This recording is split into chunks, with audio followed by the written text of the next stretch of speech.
한의사들이 잘하는 게 뭐냐? 한의사들은 거짓말을 잘합니다.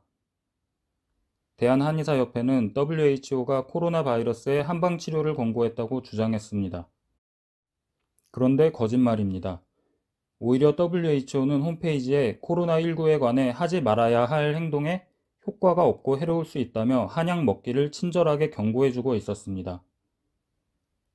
3월 초에 갑자기 WHO 중국어판 홈페이지에서 한약 내용이 사라졌고, 이 사실이 트위터상에서 논란이 됐습니다. 뒤이어 다른 언어 버전들도 한약을 먹지 말라는 내용이 삭제됐습니다. WHO는 뒤늦게 중국 사이트에 변명을 올렸습니다. 한약을 먹고 코로나19로 인한 가벼운 증상이 완화된 사람이 많아서 뺐다고 합니다. 코로나19 환자 중 80%는 가벼운 증상의 환자들로 치료를 안 해도 저절로 낫고, 죽는 사람은 1%에서 5% 정도 됩니다. 당연히 대부분의 환자들은 뭘 먹어도 좋아지는데 WHO의 핑계치고는 너무 궁색합니다. BBC 중국어판은 지난 10일 이 사실을 보도했습니다. 보도를 보면 중국인들이 사용하는 SNS 웨이보에서도 WHO가 완전히 중국의 통제하에 있다는 의견이 나오는 등 논란이 됐다고 합니다. BBC는 미국 조지타운 대학교의 로렌스 고스틴 교수의 주장을 인용했습니다. 그는 WHO는 원래 권력 앞에서도 진실을 거침없이 말하는 기관이었는데 사무총장이 중국을 계속 칭송하는 일이 WHO의 권위를 손상시킬 수 있다. 재정적 어려움이 WHO의 근본적인 약점이다라고 비판했습니다. 특히 BBC는 한약 금지가 삭제된 시기에 중국 정부가 WHO에 2천만 달러를 지원하기로 발표했다는 점을 지적했습니다.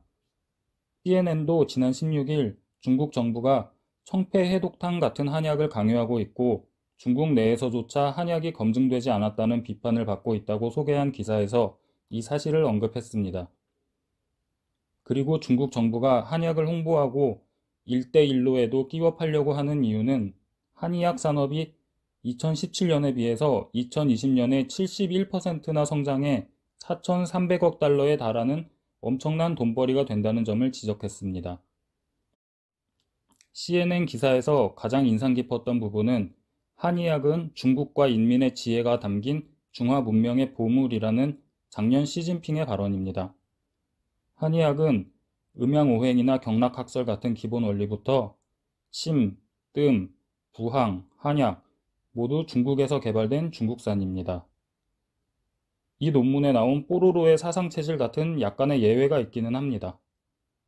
1980년대부터 한의사들이 중국산 전래요법을 국산으로 둔갑시켰고 결국에는 2003년 제정된 한의학 육성법에 우리의 선조들로부터 전통적으로 내려오는 한의학을 육성하겠다는 내용이 담기고 한의학의 세금을 본격적으로 쏟아붓는 계기가 마련됐습니다.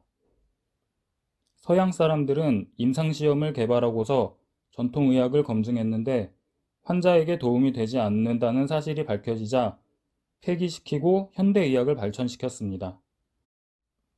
그런데 지금 우리는 어떻습니까? 중국인들이 멸시를 받아가면서도 중국과 인민의 지혜가 담긴 중화 문명의 보물로 여기는 한의학을 국산으로 착각하고 육성법까지 만들다니 참 부끄러운 일입니다.